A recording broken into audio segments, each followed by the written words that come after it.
Dicen que el día de tu boda es el día más feliz de tu vida. Lo que no te dicen es que también puede ser el día en que tu mundo entero se reduce a cenizas mientras tú observas, vestida de seda blanca, cómo todo en lo que creías se desmorona.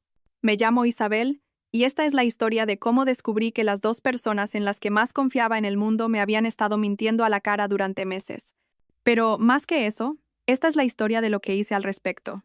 Algo tan inesperado, tan devastador, que puso de rodillas a una sala llena de gente. Algunos lo llaman venganza. Yo lo llamo justicia. Me llamo Isabel y hace 3 meses pensaba que lo tenía todo resuelto. Tenía 26 años y trabajaba como maestra de infantil en nuestro pequeño pueblo de Villaluz. Cada mañana me despertaba en el acogedor piso que compartía con mi prometido, Mateo, y sentía una cálida burbuja de satisfacción en mi pecho. Llevábamos 4 años juntos, 1 prometidos, y nuestra boda estaba fijada para el 15 de junio.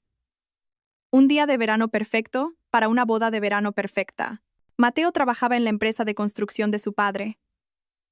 Era alto, de hombros anchos, con el pelo castaño claro y ojos verdes que se arrugaban cuando sonreía. Todo el mundo decía que hacíamos una pareja perfecta. La pareja de oro.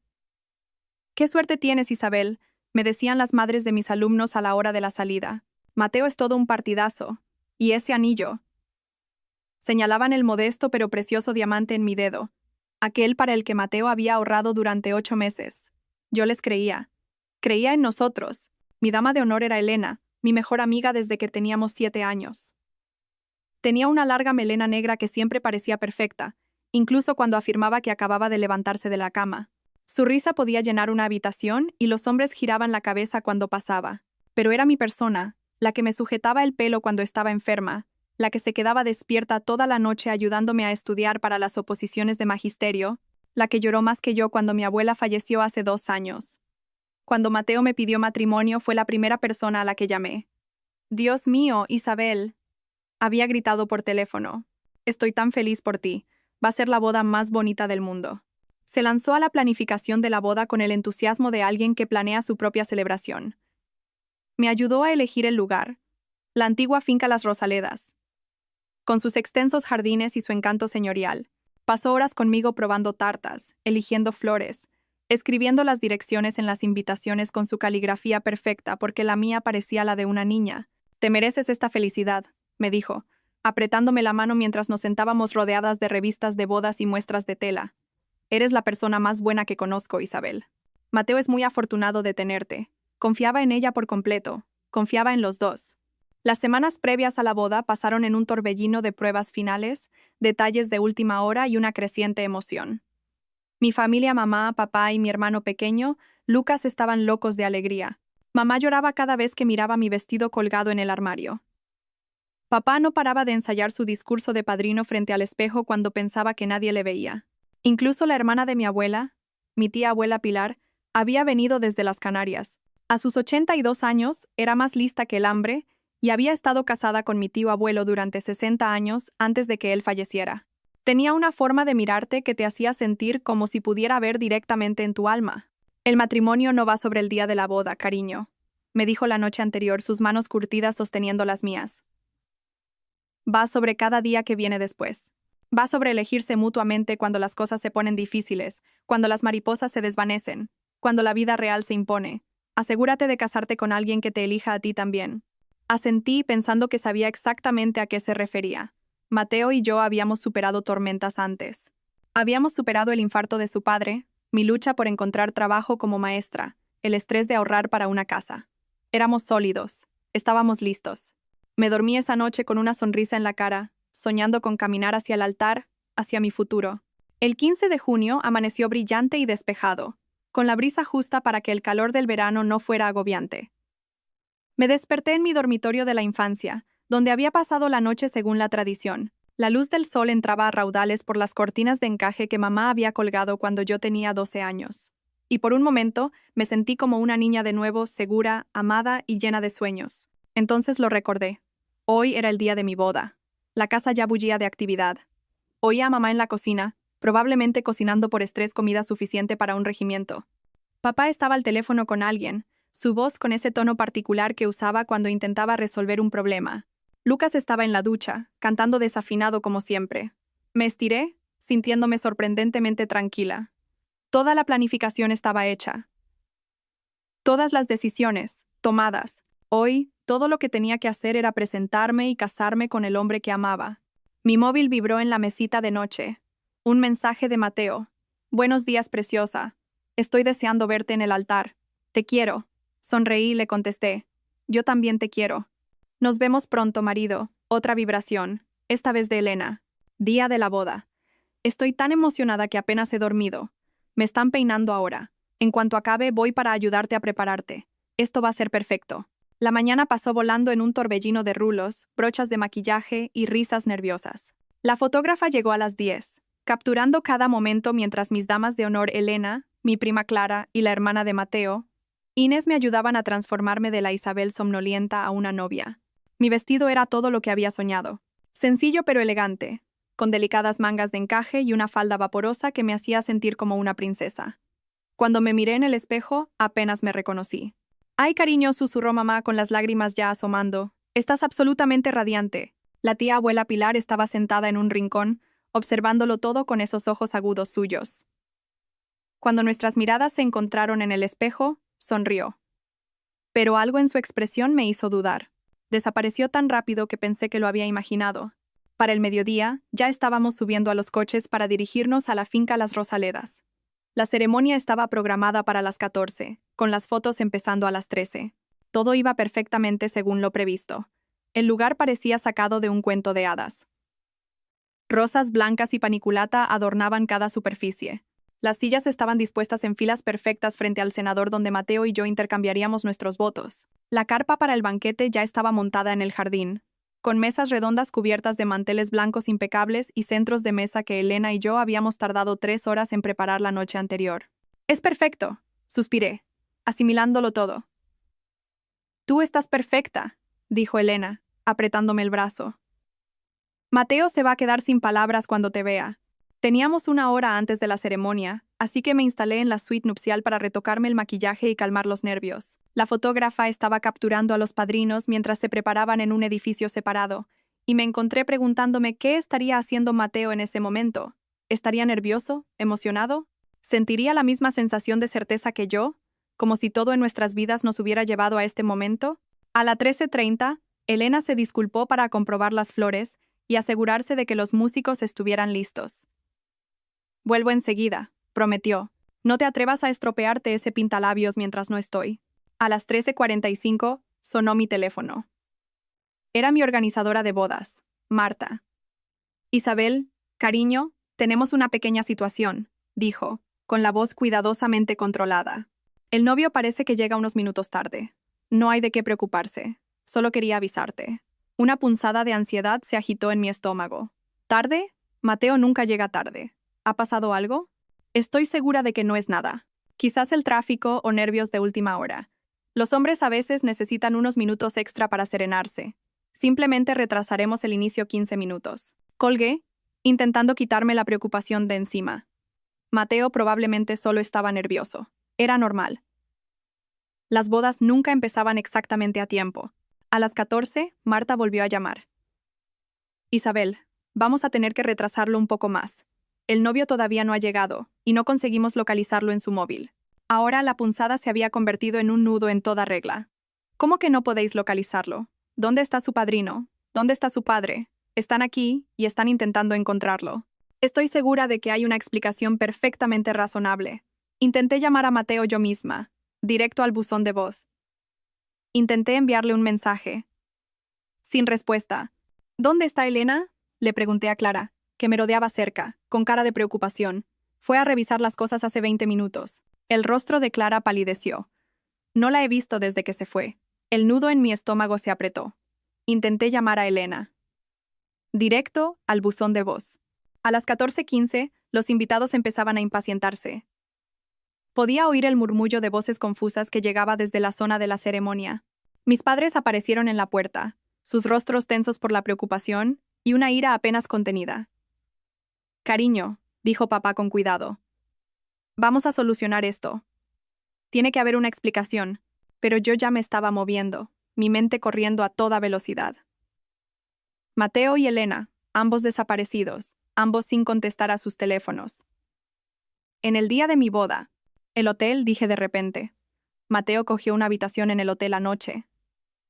Por la tradición, ya sabes, de no ver a la novia antes de la boda. Mamá me agarró del brazo. Isabel, quizás deberíamos esperar. No, la palabra salió más cortante de lo que pretendía.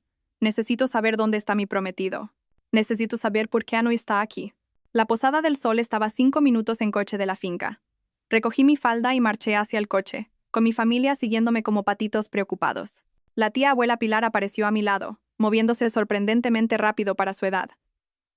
Voy contigo, dijo con firmeza. Tía Pilar, no es necesario. Niña, he vivido lo suficiente para reconocer cuando algo no va bien. No deberías enfrentar esto sola. El trayecto pareció durar horas, aunque no pudo haber sido más de unos minutos. Mis manos temblaban mientras me alisaba el vestido, intentando prepararme para lo que fuera que estuviera a punto de encontrar. Quizás Mateo estaba enfermo. Quizás había habido una emergencia. Quizás su móvil se había quedado sin batería y había perdido la noción del tiempo. Quizás. Pero en el fondo, en un lugar que no quería reconocer, ya lo sabía. La Posada del Sol era un encantador hotel rural que llevaba más de un siglo en el pueblo. Mateo había reservado la suite nupcial para la noche antes de la boda, bromeando con que quería acostumbrarse al lujo antes de nuestra luna de miel en las Maldivas. Pensé que era dulce, incluso romántico. Ahora, mientras estaba de pie en el vestíbulo con mi vestido de novia, y la anciana recepcionista me miraba con una mezcla de confusión y lástima, se sentía como una broma cruel. Habitación 237, dijo en voz baja, entregándome la copia de la llave que había pedido. El ascensor está a la vuelta de la esquina. Mi familia se agrupó a mi alrededor mientras subíamos al segundo piso. Lucas no paraba de mirar su móvil, probablemente esperando algún mensaje milagroso que lo explicara todo. Mamá lloraba en silencio, y la mandíbula de papá estaba apretada de esa manera que significaba que estaba furioso, pero intentando contenerse por mí. La tía abuela Pilar estaba a mi lado, su pequeña mano descansando en mi brazo. No dijo nada, pero su presencia era extrañamente reconfortante. El pasillo se extendía ante nosotros, alfombrado en un profundo burdeos con apliques de latón que proyectaban una luz cálida en las paredes. La habitación 237 estaba al final, la suite nupcial con su pesada puerta de madera y su placa de latón. Me quedé allí un momento, con la llave en la mano, escuchando. El hotel estaba en silencio, pero podía oír algo desde dentro de la habitación. Sonidos suaves, movimiento. Mi corazón latía tan fuerte que estaba segura de que todos podían oírlo. Isabel, susurró mamá, quizás deberíamos llamar primero. Pero yo ya estaba deslizando la llave en la cerradura, ya girando el pomo, ya empujando la puerta para abrirla. La habitación estaba en penumbra, con pesadas cortinas que bloqueaban la mayor parte de la luz de la tarde. Mis ojos tardaron un momento en ajustarse, en procesar lo que estaba viendo. La cama era un desastre de sábanas enredadas y ropa esparcida. Un traje de hombre. El traje de Mateo, el que se suponía que debía llevar para casarse conmigo, yacía arrugado en el suelo junto a un vestido de dama de honor. Un vestido morado, el vestido de Elena, y allí, en la cama, estaban Mateo y Elena. Estaban dormidos o desmayados, desnudos y entrelazados como amantes que habían pasado la noche juntos. La larga melena negra de Elena estaba esparcida sobre el pecho de Mateo. Su brazo la rodeaba por la cintura, manteniéndola cerca, incluso en sueños. La imagen me golpeó como un puñetazo. Todo el aire abandonó mis pulmones. La habitación giró. Por un momento, pensé que podría desmayarme de verdad. Detrás de mí, oía a mamá jadear. Papá maldijo en voz baja. Lucas hizo un sonido como si le hubieran golpeado, pero yo no me moví, no podía moverme. Simplemente me quedé allí, asimilando cada horrible detalle. La botella de champán vacía en la mesita de noche. Las joyas de Elena esparcidas por el tocador. La forma en que parecían tan cómodos juntos, tan naturales, como si no fuera la primera vez. ¿Cuánto tiempo? La pregunta resonó en mi mente. ¿Cuánto tiempo llevaba pasando esto? ¿Cuánto tiempo llevaban mintiéndome, traicionándome, tomándome el pelo? Isabel, dijo la tía abuela Pilar en voz baja. Ven aquí. Pero no pude. Estaba congelada, mirando las ruinas de mi vida, tratando de entender cómo había llegado hasta aquí. Esta mañana había sido una novia. Había sido feliz. Me habían amado. Ahora, no era nada. Un sonido escapó de mi garganta, mitad sollozo, mitad risa. La amarga ironía de todo era casi divertida. Casi. Mateo se movió en la cama. probablemente sintiendo la luz de la puerta abierta.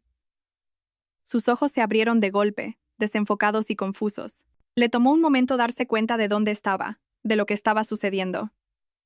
Cuando me vio allí de pie con mi vestido de novia, su rostro se puso blanco. Isabel respiró, tratando de incorporarse y despertando accidentalmente a Elena en el proceso. Isabel, puedo explicarlo. ¿Explicarlo? La palabra salió como un susurro, pero cortó la habitación como una cuchilla. ¿Explicar qué? ¿Exactamente? ¿Explicar por qué estás en la cama con mi mejor amiga el día de nuestra boda? ¿Explicar por qué 100 personas están sentadas en una ceremonia esperando a un novio que está demasiado ocupado acostándose con mi dama de honor como para presentarse? Elena ya estaba despierta, sus ojos abiertos de par en par por el horror al darse cuenta de lo que estaba sucediendo. Se agarró a la sábana, tratando de cubrirse, pero era demasiado tarde. Todos lo habíamos visto todo. Isabel, por favor, comenzó con la voz temblorosa. No es lo que parece. ¿No es lo que parece? Me reí, y el sonido fue agudo y roto. Parece que mi prometido y mi mejor amiga acaban de traicionarme. Parece que las dos personas en las que más confiaba en el mundo me han estado mintiendo a la cara. Así que por favor, Elena, dime qué es en realidad. Ninguno de los dos tuvo una respuesta para eso. Me di la vuelta lentamente, mirando a mi familia. Mamá lloraba abiertamente ahora. Papá parecía que quería cometer un asesinato. Lucas miraba a Mateo con puro asco. Y la tía abuela Pilar me observaba con esos ojos agudos, esperando a ver qué haría a continuación. Llamadlos, dije en voz baja. ¿Qué? Preguntó mamá. Llamadlos. Llamad a los padres de Mateo, a su hermana, a su padrino. Llamad a todos los que están esperando a que esta boda suceda. Mi voz se estaba volviendo más fuerte, más firme. Decidles que suban aquí. Decidles que tienen que ver algo. Isabel, dijo Mateo, encontrando finalmente su voz. Buscaba su ropa a toda prisa, con el pánico escrito en su rostro. Por favor, hablemos de esto en privado. ¿En privado? Me volví hacia él y sentí algo frío y duro asentarse en mi pecho. ¿Quieres hablar de esto en privado después de haberme humillado delante de todo nuestro pueblo? ¿Después de hacerme esperar vestida de novia a un novio que nunca iba a llegar? Saqué mi teléfono y empecé a hacer llamadas yo misma. Sra. García. Soy Isabel. Necesito que usted y el señor García suban a la habitación 237 de la Posada del Sol ahora mismo. Sí, sé que la boda debería empezar. Simplemente vengan. Traigan a Inés y a Alejandro con ustedes. La madre de Mateo contestó al segundo tono. Isabel querida, ¿dónde está Mateo? Todo el mundo pregunta. Habitación 237, Posada del Sol. Venid ahora. Traed a todos. Hice 4 llamadas más. Al padre de Mateo, a su padrino, a la organizadora de la boda, a mi propia familia que todavía estaba en la finca. ¿Qué estás haciendo?, susurró Elena, agarrando la sábana contra su pecho. La miré de verdad. Esta mujer que había sido mi hermana en todo menos en la sangre, que había guardado mis secretos, compartido mis sueños, me había ayudado a planificar la mismísima boda que ahora estaba destruyendo. Me estoy asegurando de que todo el mundo vea exactamente quiénes sois en realidad, dije, con la voz firme como el acero. Ambos. Los siguientes 20 minutos se sintieron como una eternidad. Mateo y Elena se vistieron a toda prisa, susurrándose frenéticamente, tratando de encontrar alguna explicación que hiciera que esto estuviera bien. Pero no había explicación. No había forma de que esto estuviera bien. Me senté en la silla junto a la ventana, todavía con mi vestido de novia, observándolos entrar en pánico. Mi familia me rodeaba cerca, sin saber qué hacer o decir. La tía abuela Pilar había reclamado la otra silla, y observaba todo con la tranquila atención de alguien que ve desarrollarse una obra de teatro. Isabel, por favor, no paraba de decir Mateo. Déjame explicarte. Simplemente pasó. Elena vino a recoger algo, pero insistí en que tomáramos unas copas antes de la boda, hablando de los viejos tiempos, y las cosas se nos fueron de las manos. No significa nada. ¿No significa nada? Repetí. Te acostaste con mi dama de honor el día de nuestra boda. ¿Y no significa nada? Fue un error, añadió Elena, su voz pequeña y desesperada. Un terrible error. Ambos lo lamentamos mucho. Isabel, tienes que creerme. Nunca quise que esto sucediera. Pero sucedió, dije simplemente. Y ahora todo el mundo se va a enterar. La primera llamada a la puerta llegó a las 14:45. Los padres de Mateo, su hermana Inés y su padrino Alejandro se agolparon en la entrada, sus rostros pasando de la confusión al shock y al horror mientras asimilaban la escena. ¿Qué es esto?, susurró la Sra. García, llevándose una mano a la garganta. Mateo, ¿qué has hecho? Más gente llegó en oleadas. La organizadora de bodas, con aspecto agotado y molesto. Mis tíos y tías, los amigos del novio, incluso la fotógrafa, que aparentemente había sido convocada por alguien y ahora estaba de pie en el pasillo con su cámara colgando inútilmente de su cuello. La habitación se llenó de jadeos de sorpresa, voces airadas y el sonido del llanto de la Sra. García. El padre de Mateo parecía haber envejecido 10 años en 10 segundos. Inés miraba a su hermano como si nunca lo hubiera visto antes. ¿Cómo has podido hacer esto?, susurró. ¿Cómo has podido hacerle esto a Isabel en el día de tu boda? Fue un accidente, dijo Mateo desesperadamente. Un estúpido error de borracho. Isabel, por favor, podemos superarlo. Podemos posponer la boda. Ir a terapia. ¿Superarlo? Las palabras salieron más fuertes de lo que pretendía, cortando todas las demás voces en la habitación. Todos se callaron, volviéndose para mirarme. Me levanté lentamente alisando mi vestido de novia. En ese momento, rodeada de toda esta gente, llevando el vestido con el que había soñado durante meses, sentí que algo cambiaba dentro de mí. El dolor seguía ahí, agudo y profundo, pero debajo había algo más fuerte, claridad. ¿Quieres superarlo?, repetí, mirando directamente a Mateo. ¿Quieres que te perdone por acostarte con mi mejor amiga? ¿Quieres que finja que esto nunca pasó y me case contigo de todos modos? Sí, dijo rápidamente. Sí, exactamente. Isabel, te quiero. Esto no cambia eso. Elena no significa nada para mí. Fue solo. Para. Levanté una mano y él se cayó. Simplemente deja de hablar. Me volví para dirigirme a la sala, mirando cada rostro a su vez. La familia de Mateo, que me había acogido como a una hija. Mi propia familia, que me miraba con una mezcla de orgullo y desolación. Los amigos y miembros del cortejo nupcial que habían renunciado a su sábado para celebrar lo que pensaban que iba a ser el día más feliz de mi vida. Quiero que todos entendáis algo, dije, mi voz resonando claramente en la habitación. Esto no va solo de lo que ha pasado esta tarde. Va de quiénes son estas personas en realidad. Caminé hacia el tocador donde el bolso de Elena estaba abierto. Dentro, pude ver su teléfono y algo más que me heló la sangre. Una tarjeta de hotel, no para esta habitación, para una habitación diferente. Elena, dije, levantando la tarjeta. ¿Qué es esto? Su rostro se puso blanco. No sé a qué te refieres. Miré el número de la tarjeta y luego el logo del hotel. Esto es para el Hotel Rivera. El que está al otro lado de la ciudad, habitación 412.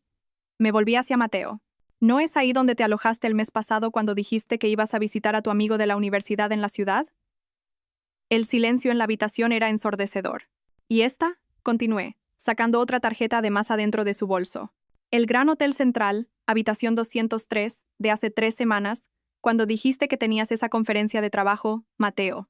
Elena lloraba ahora, pero yo no había terminado. ¿Cuánto tiempo?, pregunté, mi voz mortalmente silenciosa. ¿Cuánto tiempo lleváis haciendo esto a mis espaldas? Ninguno de los dos respondió, pero no era necesario. La verdad estaba escrita en sus rostros. Meses, dije, respondiendo a mi propia pregunta. Quizás más. Mientras yo planeaba nuestra boda, mientras elegía flores y probaba tartas y escribía invitaciones, mientras me quedaba despierta por la noche, emocionada por nuestro futuro juntos, me volví para encarar a la sala de nuevo, y vi mi propio dolor reflejado en los rostros que me rodeaban. Esta gente me quería. Habían venido aquí para celebrar conmigo, y en su lugar estaban presenciando mi humillación, pero ya no estaba humillada, estaba enfadada. ¿Queréis saber cuál es la verdadera tragedia?, continué, mi voz cada vez más fuerte. No es que mi prometido me haya engañado. Ni siquiera es que mi mejor amiga me haya traicionado. Es que ambos son tan cobardes que ni siquiera pudieron ser honestos al respecto. Caminé hacia Mateo mirándole a la cara. Si la querías, si querías estar con ella, deberías habérmelo dicho, deberías haber cancelado la boda, deberías haberme dado la oportunidad de irme con mi dignidad intacta. En lugar de eso, me dejaste planificar una boda con un hombre que ya estaba comprometido con otra persona. Me dejaste mirarme en un espejo esta mañana pensando que era la mujer más afortunada del mundo. Dejaste que 100 personas se reunieran para ser testigos de una mentira. Me volví hacia Elena. ¿Y tú? Tú me ayudaste a escribir las invitaciones para esta boda. Me tomaste la mano mientras lloraba por lo nerviosa que estaba. Me dijiste que me merecía esta felicidad mientras la estabas destruyendo activamente. Lo siento, susurró. Lo siento muchísimo. Sentirlo no arregla esto, dije. Sentirlo no me devuelve el último año de mi vida. Sentirlo no deshace la humillación de que el día de mi boda se convierta en un espectáculo público. Miré alrededor de la sala una vez más, a todos esos rostros que me miraban con lástima, ira y shock. Y de repente, supe exactamente lo que tenía que hacer. Quiero que todos vuelvan a la finca, dije con calma. Quiero que les digan a los invitados exactamente lo que pasó aquí. Quiero que les digan que hoy no habrá boda porque el novio estaba demasiado ocupado durmiendo con la dama de honor como para presentarse. Isabel, dijo Lasra García, con la voz quebrada. Por favor, piénsalo. Piensa en tu reputación, en tu futuro. ¿Mi reputación? Me reí, y esta vez no fue amargo. Fue casi liberador. Sra. García, con todo el respeto, no soy yo la que debería estar preocupada por mi reputación en este momento. Caminé hacia la ventana y miré el hermoso día de junio. En algún lugar al otro lado de la ciudad, 100 personas esperaban a una novia y un novio que nunca aparecerían. Las flores se marchitarían. La tarta se quedaría sin comer. La fotógrafa guardaría su equipo sin capturar un solo momento de alegría. Pero yo todavía estaba aquí. Todavía estaba de pie, y había terminado de ser una víctima. De hecho, dije, volviéndome hacia la sala, tengo una idea mejor. Vamos a volver a la finca, anuncié. Todos nosotros, ahora mismo. Isabel, dijo mamá con cautela. Quizás deberías tomarte un tiempo para procesar esto. No. Negué con la cabeza firmemente. Ya he procesado suficiente. Esa gente vino aquí para presenciar una boda. Merecen saber por qué no va a haber una. Mateo dio un paso adelante, con el pánico escrito en su rostro. No puedes hablar en serio. Isabel, por favor, piensa en lo que estás haciendo. Esto lo arruinará todo. Todo ya está arruinado, dije simplemente. La pregunta es si voy a dejar que tú controles la narrativa o si voy a contar la verdad yo misma. La tía abuela Pilar se levantó de su silla, moviéndose con una gracia sorprendente para su edad. La chica tiene razón, dijo, su voz con la autoridad de 8 décadas. Mejor enfrentarse a la música que dejar que suene sin ti. La miré agradecida. En todo el caos, era la única que parecía entender lo que estaba haciendo. Todos fuera, dije. Vamos a la finca. Mateo y Elena, vosotros también venís. Yo no voy a ninguna parte, dijo Elena, envolviéndose más apretadamente en el albornoz del hotel. No puedo enfrentarme a esa gente. Deberías haber pensado en eso antes de acostarte con mi prometido, respondí fríamente. Vestíos. Los dos. Vosotros creasteis este desastre y vais a ayudarme a limpiarlo. El viaje de vuelta a la finca Las Rosaledas fue surrealista. Me senté en el asiento trasero del coche de mi padre, todavía con mi vestido de novia, viendo pasar las calles familiares de Villaluz. Detrás de nosotros seguía un convoy de coches. La familia de Mateo, el cortejo nupcial, incluso algunos de los invitados que habían sido llamados desde la finca. Mi teléfono vibraba constantemente con mensajes y llamadas, pero los ignoré todos. Ya habría tiempo para explicaciones más tarde. Ahora mismo necesitaba concentrarme en lo que estaba a punto de hacer. ¿Estás segura de esto, cariño?, preguntó papá, encontrando mi mirada en el espejo retrovisor. Una vez que hagas esto, no hay vuelta atrás. Estoy segura, dije. Y lo estaba. Por primera vez en horas, quizás por primera vez en meses, estaba completamente segura de algo. La finca tenía exactamente el mismo aspecto que cuando la dejamos. Hermosa, perfecta, lista para una celebración que nunca llegaría. Los invitados deambulaban por los jardines, algunos mirando sus teléfonos, otros hablando en pequeños grupos. Podía ver la confusión en sus rostros, la creciente preocupación a medida que pasaba más y más tiempo sin señal de los novios. Marta, la organizadora de bodas, corrió hacia nosotros en cuanto vio llegar nuestros coches. Isabel, gracias a Dios. ¿Qué está pasando? ¿Dónde habéis estado? Reúne a todos, le dije. A todos. Invitados, proveedores, personal. Los quiero a todos en la zona de la ceremonia en 5 minutos. Pero la boda. No va a haber boda, dije simplemente. Pero sí va a haber un anuncio. La noticia se extendió rápidamente entre la multitud. En cuestión de minutos, casi 200 personas se habían reunido en el espacio de la ceremonia, llenando las sillas blancas que habían sido dispuestas con tanto cuidado para una celebración. Parecían confundidos, preocupados, algunos incluso molestos por el retraso. Me paré al final del pasillo, mirando todos esos rostros, amigos, familiares, compañeros de trabajo, vecinos, personas que habían dedicado parte de sus vidas a estar aquí para mí, personas que merecían la verdad. Mateo y Elena habían llegado y estaban de pie a un lado, ambos con cara de querer que se los tragara la tierra. Los padres de Mateo estaban con ellos, Lasra García todavía llorando suavemente. La tía abuela Pilar apareció a mi lado. ¿Estás lista para esto, niña? Asentí. Creo que sí. Bien. Recuerda, la verdad tiene un poder propio. No dejes que nadie te lo quite. Caminé lentamente por el pasillo, mi vestido de novia susurrando con cada paso. El mismo pasillo por el que se suponía que debía caminar como novia hacia el hombre que amaba. En cambio, caminaba hacia un micrófono, hacia la verdad, hacia lo que viniera después. Cuando llegué al frente, me volví para encarar a la multitud. El murmullo de voces confusas se apagó, dejando solo el sonido de los pájaros cantando en los jardines y el zumbido distante del tráfico. Gracias a todos por estar aquí, comencé, mi voz resonando claramente en el espacio. Sé que estáis confundidos sobre lo que está pasando, y merecéis una explicación. Hice una pausa, mirando todos esos rostros expectantes. Al fondo, pude ver a Mateo y Elena, ambos pálidos y aterrorizados. Hoy no va a haber boda, continué. No por dudas de última hora, no por una emergencia, sino porque esta mañana descubrí que mi prometido y mi dama de honor han estado teniendo una aventura. La reacción fue inmediata y explosiva. Jadeos, exclamaciones de sorpresa, el sonido de la gente volviéndose para mirarse con incredulidad. Alguien al fondo dijo: «Dios mío», lo suficientemente alto como para que todos lo oyeran. Esperé a que el ruido se calmara antes de continuar. Los encontré juntos en la habitación de hotel de Mateo hace aproximadamente una hora. Por lo que descubrí, esto ha estado sucediendo durante meses, mientras yo planeaba lo que pensaba que iba a ser el día más feliz de mi vida. Más jadeos, más murmullos de asombro. Podía ver a la gente volverse para mirar fijamente a Mateo y Elena, quienes parecían desear desaparecer. Quiero que todos sepáis que no os cuento esto para buscar compasión ni para avergonzar a nadie, dije, aunque esa última parte no era del todo cierta. Os lo cuento porque merecéis saber por qué no estáis presenciando una boda hoy. Habéis dedicado vuestro tiempo a estar aquí y merecéis la verdad.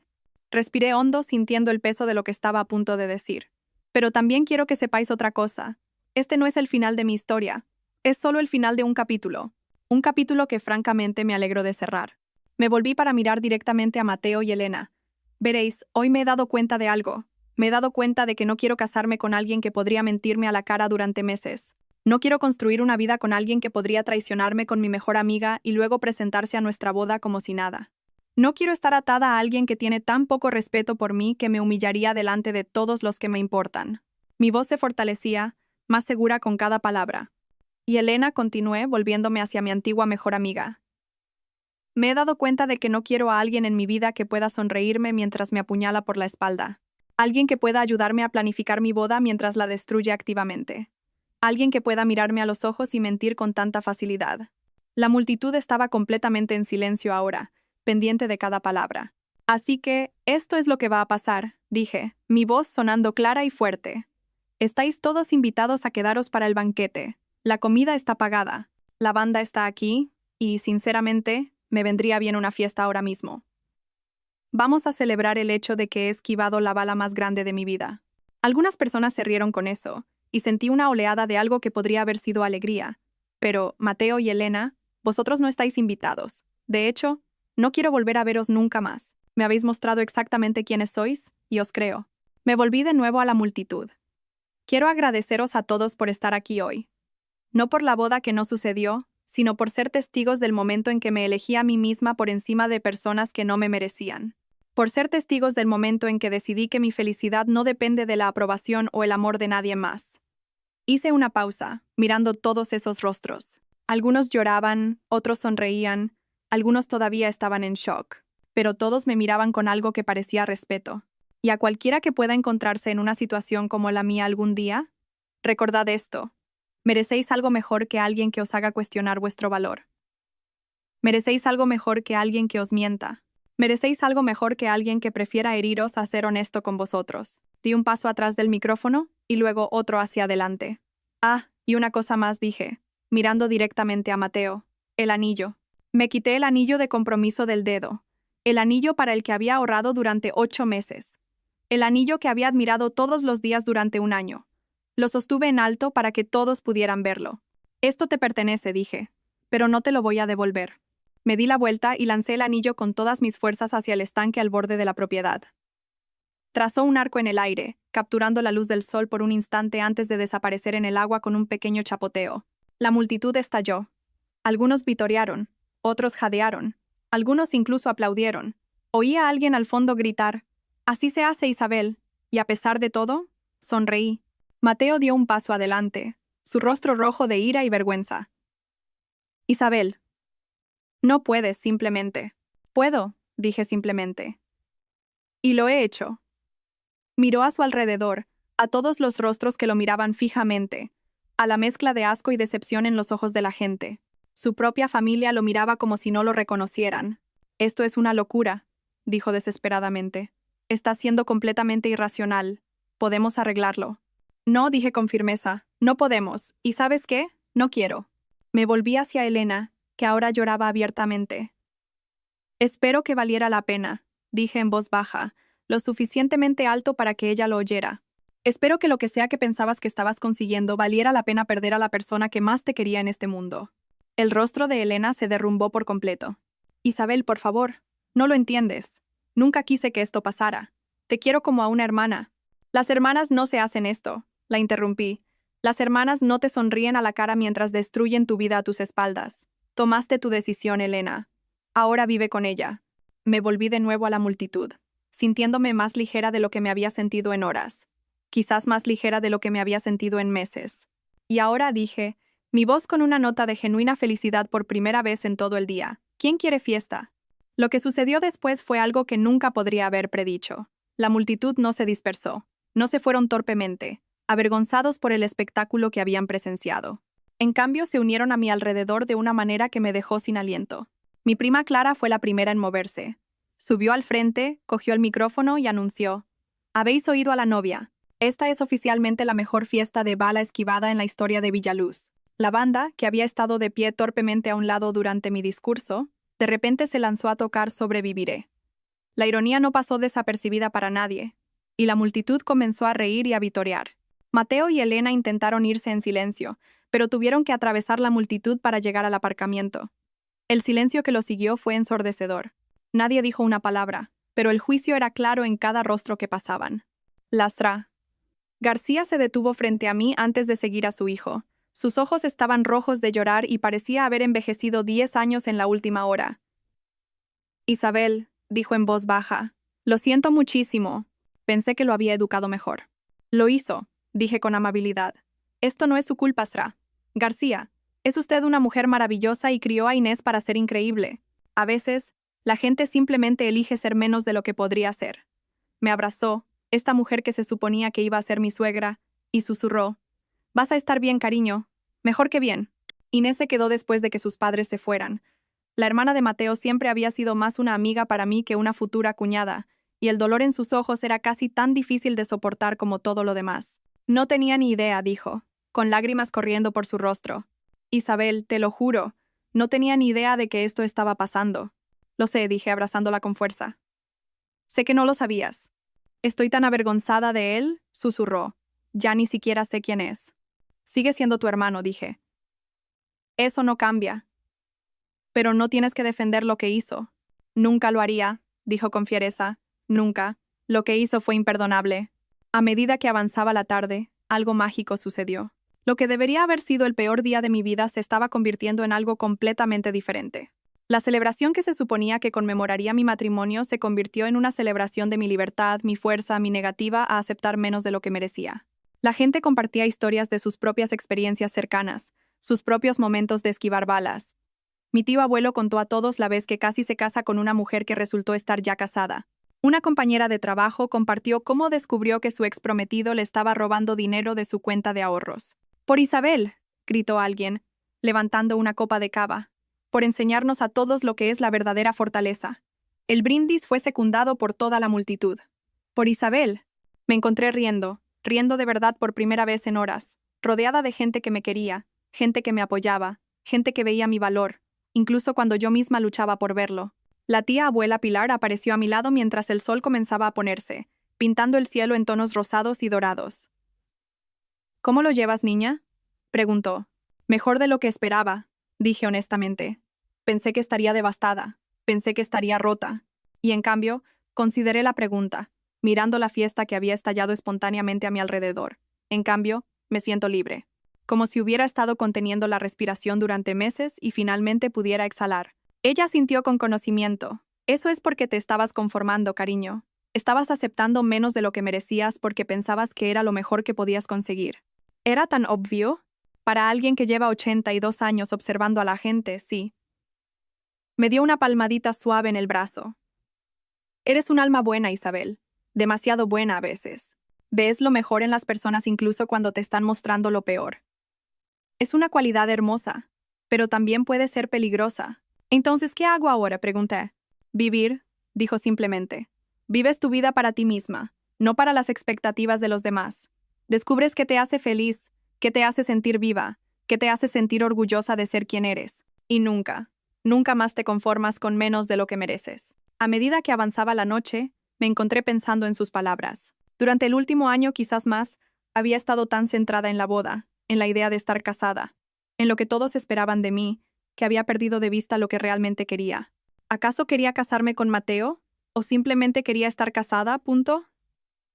Me había dejado atrapar tanto por el cuento de hadas que había ignorado la realidad de quién era él en realidad. Mirando hacia atrás, había habido señales, pequeñas cosas que descarté o justifiqué. La forma en que a veces me menospreciaba delante de sus amigos, cómo había empezado a pasar cada vez más tiempo fuera de casa, cómo se había vuelto distante y distraído en las semanas previas a la boda. Lo atribuía al estrés de la boda, a la presión de planificar un evento tan grande. Me dije a mí misma que era normal, que todas las parejas pasan por baches. Pero quizás no era normal. Quizás era él alejándose porque ya estaba emocionalmente involucrado en otro lugar. Y Elena. Dios, Elena. ¿Cómo no me di cuenta? ¿Cómo no vi lo que estaba sucediendo justo delante de mí? Pero incluso mientras me hacía estas preguntas, me di cuenta de que no quería gastar mi energía en ellas. No quería torturarme con y sí, debería haberlo sabido. Lo hecho estaba. La pregunta ahora era qué venía después. Isabel. Lucas apareció a mi lado, un poco borracho y sonriendo de oreja a oreja. Esta es la mejor celebración de boda de la historia. Y ni siquiera ha habido boda. Me reí, atrayendo a mi hermano pequeño en un abrazo. Estás borracho. Estoy celebrando, protestó. Estoy celebrando que mi hermana es una auténtica jefa que acaba de dar la actuación de su vida. ¿Actuación? ¿Estás de broma? Ese discurso, el lanzamiento del anillo, la forma en que simplemente te adueñaste de la situación. Sacudió la cabeza con admiración. Isabel, nunca he estado más orgulloso de ser tu hermano. Sus palabras me golpearon más fuerte de lo que esperaba. Lucas y yo siempre habíamos estado muy unidos, pero nunca había sido de grandes declaraciones emocionales. Oírle decir que estaba orgulloso de mí, ver la admiración genuina en sus ojos, hizo que algo cálido floreciera en mi pecho. Gracias, Lucas, dije en voz baja. Lo digo en serio, dijo. De repente serio a pesar del alcohol. Lo que hiciste hoy. Eso requirió verdadero coraje, verdadera fuerza.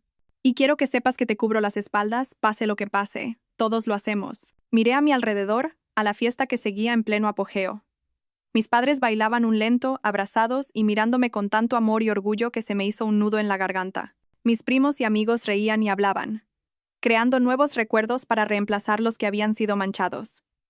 Incluso algunos de los amigos de Mateo se habían quedado, dejando claro de qué lado estaban. Esta gente me quería, me apoyaban, veían mi valor incluso cuando yo no podía verlo. Por primera vez en mi vida adulta, me sentí verdadera y completamente amada por ser exactamente quien era. 3 meses después, estaba sentada en mi nuevo piso. Un acogedor apartamento de un dormitorio en el centro que había encontrado y alquilado yo sola, cuando sonó mi teléfono. Era un número desconocido, pero algo me hizo contestar. Isabel, soy Elena. Casi colgué de inmediato. No había hablado con ella desde el día de la boda. No la había visto por el pueblo. No había oído nada sobre lo que estaba haciendo o dónde vivía. ¿Qué quieres, Elena?, pregunté. Mi voz cuidadosamente neutral. Quería disculparme, dijo. Su voz pequeña y temblorosa. Sé que es demasiado tarde. Sé que probablemente no quieras saber de mí, pero tenía que intentarlo. Esperé, sin ponérselo fácil. He estado yendo a terapia, continuó, tratando de entender por qué hice lo que hice, por qué te hice tanto daño, y me di cuenta de que estaba celosa de ti. ¿Celosa de mí? No pude evitar la sorpresa en mi voz. Tenías todo lo que yo quería, dijo. Estabas tan segura de ti misma, tan confiada en tu relación, tan feliz. Y yo sentía que me estaba quedando atrás, que todo el mundo avanzaba excepto yo. Cuando Mateo empezó a prestarme atención, cuando empezó a confiarme sus dudas. ¿Sus dudas? Las palabras me golpearon como una bofetada. Estaba teniendo dudas sobre la boda, dijo en voz baja. Me dijo que no estaba seguro de estar preparado, que se sentía atrapado, y en lugar de decirle que hablara contigo, en lugar de ser una buena amiga, yo lo animé. Le hice sentir que sus sentimientos eran válidos, que quizás él también se estaba conformando. Cerré los ojos, sintiendo un dolor familiar en el pecho. No por Mateo, a Mateo ya lo había superado, sino por la versión de mí misma que había estado tan ciega a lo que estaba sucediendo. ¿Por qué me estás contando esto?, pregunté. Porque mereces saber la verdad, toda. Y porque quiero que sepas que lo que pasó no fue porque tú no fueras suficiente. Fue porque yo estaba rota, y él era un cobarde. Me quedé con eso un momento, procesándolo. ¿Seguís juntos?, pregunté, aunque no estaba segura de querer saber la respuesta. No, dijo rápidamente. No, nosotros. Se vino abajo bastante rápido después de la boda.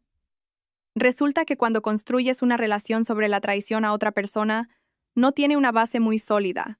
Casi sentí pena por ella. Casi. No llamo para pedir perdón, continuó. Sé que no me lo merezco. Solo quería que supieras que lo siento y que sé que lo que hice fue imperdonable. Tienes razón, dije simplemente. Lo fue. He oído que te va bien, dijo después de una pausa. He oído que te han ascendido en el colegio, que eres feliz.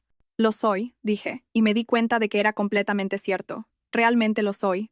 Después de colgar, me senté en mi salón durante mucho tiempo, pensando en la conversación. Hace un año, saber de Elena me habría sumido en un torbellino emocional. Hace 6 meses me habría arruinado el día. Ahora, simplemente se sentía como cerrar una puerta que había quedado ligeramente entornada. Me habían ascendido en el colegio. Ahora era la jefa del departamento de infantil, con mi propia clase y un equipo de maestras a mi cargo. También había empezado a hacer voluntariado en el centro de acogida para mujeres local, ayudando a mujeres que dejaban relaciones abusivas a reconstruir sus vidas. Había empezado a pintar, algo que siempre había querido probar, pero para lo que nunca tuve tiempo cuando estaba planeando una boda. Había viajado a 3 comunidades autónomas diferentes para visitar a amigos con los que había perdido el contacto a lo largo de los años. Había leído más libros en los últimos 3 meses que en los 3 años anteriores. Había aprendido a estar sola sin sentirme sola. Lo más importante, había aprendido a confiar de nuevo en mi propio juicio, a escuchar mis instintos en lugar de descartarlos, a valorar mi propia felicidad en lugar de priorizar constantemente la de los demás. Mi teléfono vibró con un mensaje de Lucas. Cena familiar el domingo. Mamá hace tu plato favorito. Sonreí y le contesté. No me lo perdería por nada. Otro mensaje. Este de Clara. Noche de chicas el viernes. En esa nueva vinoteca del centro. Por supuesto. Y luego uno más, de un número que no reconocí. Hola Isabel. Soy Adrián, de la cafetería. Sé que esto es probablemente raro, pero me preguntaba si te gustaría ir a cenar alguna vez. Sin presión si no te interesa. Adrián, el chico guapo que trabajaba en la cafetería que había empezado a frecuentar después de mudarme al centro. Llevábamos semanas hablando, solo conversaciones amistosas mientras me preparaba mi café con leche matutino. Era amable, divertido, y nunca me había hecho sentir que necesitaba ser otra cosa que no fuera exactamente quien era. Miré el mensaje durante un largo momento, sintiendo un aleteo de algo que podría haber sido emoción. Hace un año, habría dicho que no de inmediato. Habría pensado que era demasiado pronto, que no estaba lista, que necesitaba más tiempo para sanar. Pero estaba sanada. No porque hubiera olvidado lo que pasó, sino porque había aprendido de ello. Había aprendido lo que aceptaría y lo que no. Había aprendido a valorarme. Respondí. Me encantaría. ¿Cuándo pensabas? Su respuesta llegó rápidamente. ¿Qué tal el sábado? Hay un pequeño restaurante italiano que llevo tiempo queriendo probar. Perfecto. Es una cita. Al dejar el teléfono, me vi en el espejo al otro lado de la habitación. Parecía diferente a como era hace un año. Más feliz, más segura, más en paz. Parecía alguien que conocía su propio valor. Pensé en las palabras de la tía abuela Pilar de aquel día terrible y maravilloso. Ahora, a vivir. Vives tu vida para ti misma. Eso es exactamente lo que estaba haciendo. Estaba viviendo mi vida para mí misma, tomando decisiones basadas en lo que yo quería en lugar de en lo que se esperaba de mí. Estaba construyendo una vida que era enteramente mía, llena de personas que me valoraban y respetaban. Y estaba emocionada por el futuro.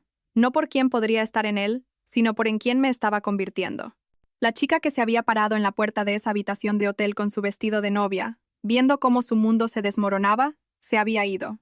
En su lugar, había una mujer que sabía que era suficiente por sí misma. Una mujer que nunca más se conformaría con menos de lo que merecía. Una mujer que había aprendido que a veces, lo peor que te pasa resulta ser lo mejor que podría haberte pasado.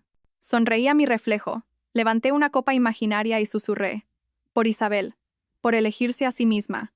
El centro cívico de Villaluz estaba decorado con globos y serpentinas, lleno del parloteo de niños emocionados y padres orgullosos. Era la celebración de fin de curso del programa de infantil, y yo estaba de pie al frente de la sala viendo a mis alumnos representar la pequeña obra que habíamos estado ensayando durante semanas. Señor Isabel, la pequeña Valentina, de 5 años, tiró de mi vestido.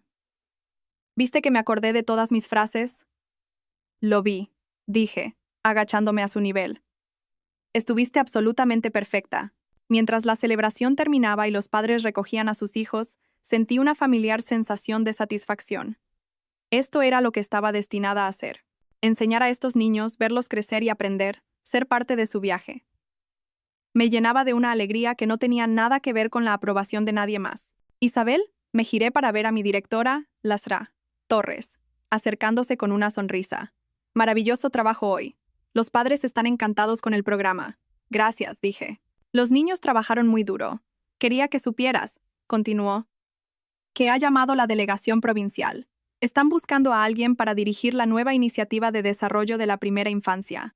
Significaría un ascenso significativo, la oportunidad de influir en la política educativa a nivel provincial. Te he recomendado. Mi corazón dio un vuelco. Era una oportunidad con la que había soñado, pero que nunca pensé que llegaría tan pronto. Me encantaría saber más al respecto, dije. Concertaré una reunión para la próxima semana. Isabel, realmente has florecido este año. Lo que sea que haya pasado en tu vida personal, parece haber desbloqueado algo en ti profesionalmente. Mientras se alejaba, reflexioné sobre sus palabras. Tenía razón. El último año había sido transformador de maneras que nunca podría haber imaginado. ¿Lista para irnos? Adrián apareció a mi lado, habiendo esperado pacientemente mientras yo terminaba con mis obligaciones laborales. Llevábamos saliendo 8 meses, tomándonos las cosas con calma, construyendo algo real y sólido. No se parecía en nada a Mateo. Donde Mateo había sido llamativo y encantador, Adrián era estable y genuino. Donde Mateo me había hecho sentir que necesitaba ser perfecta, Adrián me hacía sentir que ya era suficiente. Donde Mateo había guardado secretos, Adrián era un libro abierto. ¿Qué tal la obra?, preguntó mientras caminábamos hacia su coche. Un caos perfecto, me reí. El pequeño Tomás olvidó sus frases y simplemente comenzó a inventar su propia historia sobre dinosaurios. Suena típico de niños de 5 años. Condujimos por el centro de Villaluz, pasando por la cafetería donde habíamos hablado de verdad por primera vez, por la librería donde tuvimos nuestra segunda cita, por todos los lugares que se habían convertido en parte de nuestra historia. Tengo algo que contarte, dije mientras entrábamos en el camino de mi casa. Parecía preocupado. ¿Está todo bien? Más que bien, dije sonriendo. Puede que me asciendan, uno grande, a nivel provincial. Su rostro se iluminó. Isabel, eso es increíble. Cuéntamelo todo. Mientras nos sentábamos en mi porche, le conté sobre la oportunidad, sobre lo que significaría para mi carrera, sobre lo emocionada y nerviosa que estaba. Escuchó con el tipo de atención que todavía me sorprendía. Enfoque completo, interés genuino, sin juicios. Vas a ser increíble, dijo cuando terminé. Tienen suerte de tenerte. ¿De verdad lo crees? Lo sé. Isabel, eres la persona más fuerte y capaz que conozco. Mira todo lo que has logrado este año. Lo pensé. El ascenso en el colegio, el voluntariado en el centro de acogida, las nuevas amistades que había construido, la relación con Adrián que era sana, honesta y real, la paz que había encontrado conmigo misma. Es curioso, dije. Hace un año pensaba que mi vida se había acabado. Pensaba que perder a Mateo y a Elena significaba perderlo todo. Y ahora me doy cuenta de que no perdí nada. Lo gané todo. Me gané a mí misma. Nos sentamos en un cómodo silencio durante un rato, viendo el sol ponerse sobre el barrio donde había crecido. Mañana llamaría a Lasra Torres y concertaría esa reunión. Mañana daría otro paso hacia el futuro que estaba construyendo para mí. Pero esta noche, me contentaba con sentarme aquí con alguien que me amaba por ser exactamente quien era, en la vida que había creado de las cenizas de mis viejos sueños. Mi teléfono vibró con un mensaje de la tía abuela Pilar, que se había convertido en una corresponsal habitual desde la boda. Vi el artículo sobre tu programa de infantil en el periódico. Muy orgullosa de ti, querida. Estás floreciendo exactamente como debías. Sonreí y le contesté. Gracias por todo lo que me enseñaste ese día. Su respuesta llegó rápidamente. Tú te enseñaste a ti misma, niña. Yo solo te recordé lo que ya sabías. Mientras las estrellas comenzaban a aparecer en el cielo que se oscurecía, pensé en la chica del vestido de novia que se había parado en la puerta de esa habitación de hotel. Tenía tanto miedo de estar sola, tan convencida de que su valor estaba ligado a ser elegida por otra persona. Ahora sabía la verdad. Ahora sabía que la elección más importante no era ser elegida. Era elegirse a una misma. ¿En qué piensas?, preguntó Adrián en voz baja. En lo diferente que es todo ahora. En lo diferente que soy yo. ¿Diferente cómo?, consideré la pregunta. Solía pensar que la felicidad era algo que te sucedía, algo que tenías que esperar o ganar o encontrar en otra persona. Ahora sé que es algo que creas para ti misma. Me apretó la mano. Me encanta eso de ti. Tu fuerza, tu independencia, la forma en que conoces tu propio valor. Me llevó un tiempo aprenderlo, admití. Las mejores lecciones suelen hacerlo. Más tarde esa noche, después de que Adrián se fuera a casa y yo me estuviera preparando para ir a la cama, me vi en el espejo del baño. La mujer que me devolvía la mirada era segura, pacífica, genuinamente feliz. Se parecía poco a la novia ansiosa que se había despertado en la misma casa exactamente un año antes. Pensé en Mateo y Elena. Me pregunté brevemente cómo les iría, y luego me di cuenta de que realmente no me importaba. Eran parte de mi pasado ahora, un capítulo que había terminado. No tenían poder sobre mi presente o mi futuro. Pensé en las mujeres del centro de acogida donde hacía voluntariado, muchas de las cuales estaban comenzando sus propios viajes hacia la independencia y la autoestima. Pensé en mis alumnos, que aprendían cada día que eran capaces de más de lo que imaginaban. Pensé en todas las personas que todavía esperaban que alguien más validara su valor, que las hiciera sentir completas. Quería decirles lo que había aprendido, que ya estás completa, ya eres suficiente. No necesitas el permiso de nadie más para ser feliz, para tener éxito, para estar orgullosa de quién eres. La mejor venganza no es herir a las personas que te hirieron. La mejor venganza es construir una vida tan hermosa, tan plena, tan auténticamente tuya, que su traición se vuelve irrelevante. La mejor venganza es convertirte tan completamente en ti misma que no puedes imaginar querer ser otra persona. Al apagar las luces y meterme en la cama, no sentí nada más que gratitud. Gratitud por el dolor que me había obligado a crecer.